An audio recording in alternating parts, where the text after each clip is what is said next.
Il y a une erreur spirituelle très répandue chez les chrétiens. Pourtant, peu de gens en parlent.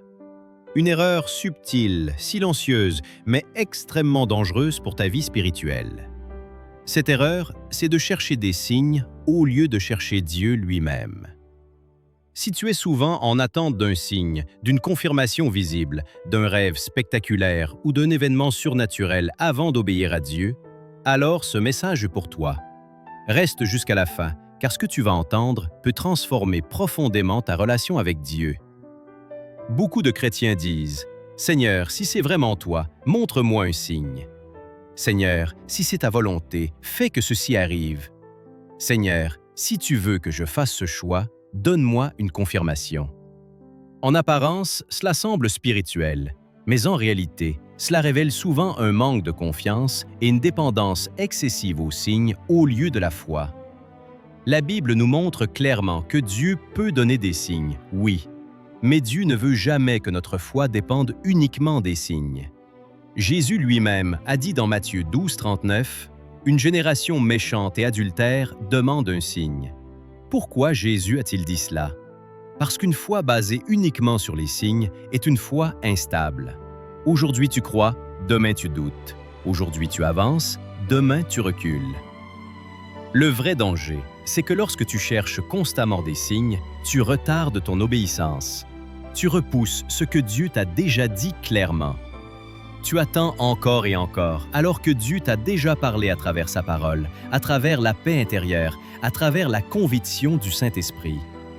Beaucoup de décisions spirituelles sont bloquées, non pas parce que Dieu ne parle pas, mais parce que nous refusons d'avancer sans preuve visible. Pourtant, la foi commence précisément là où les preuves s'arrêtent. Hébreux 11:1 nous dit que la foi est une ferme assurance des choses qu'on espère, une démonstration de celles qu'on ne voit pas.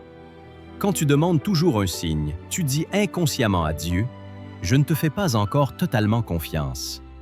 Et Dieu n'agit pas sous la pression, il agit dans la relation. Il y a aussi un autre danger encore plus grave. Lorsque tu cherches des signes à tout prix, tu peux finir par interpréter n'importe quoi comme un message de Dieu. Une coïncidence devient une prophétie, une émotion devient une direction divine, un hasard devient une confirmation spirituelle. Et c'est là que beaucoup se trompent. Dieu ne parle jamais de manière confuse. Dieu n'est pas un Dieu de désordre. S'il t'a déjà donné une instruction claire dans sa parole, il ne te demandera pas d'attendre un signe supplémentaire pour obéir. Par exemple, Dieu t'a déjà demandé de pardonner. Tu n'as pas besoin d'un signe pour pardonner. Dieu t'a déjà demandé de prier. Tu n'as pas besoin d'un rêve pour prier. Dieu t'a déjà demandé de marcher dans la vérité. Tu n'as pas besoin d'un miracle pour obéir. Chercher des signes devient dangereux lorsque cela devient une excuse pour désobéir. Jonas a demandé un signe? Non, il a fui. Résultat, la tempête. Les Israélites demandaient toujours des signes, mais ils doutaient sans cesse, même après les miracles. À l'inverse, Abraham n'a pas demandé de signe lorsqu'il a quitté son pays. Il a simplement obéi. Dieu honore davantage l'obéissance que la recherche constante de confirmation. Quand tu avances avec foi, même avec des tremblements, Dieu te rencontre en chemin.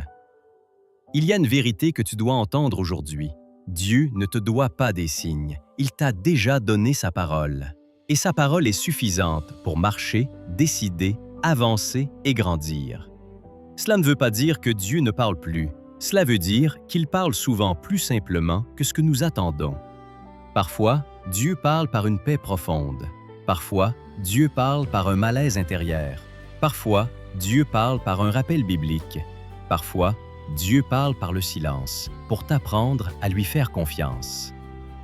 Si tu es toujours dans l'attente d'un signe avant d'agir, pose-toi cette question honnêtement. Est-ce que Dieu ne m'a pas déjà parlé? Et si la réponse est oui, alors le problème n'est pas l'absence de signe, mais le manque de foi. Aujourd'hui, Dieu t'appelle à changer de posture. Ne cherche pas seulement sa main, cherche son cœur. Ne cherche pas seulement des confirmations, cherche la communion.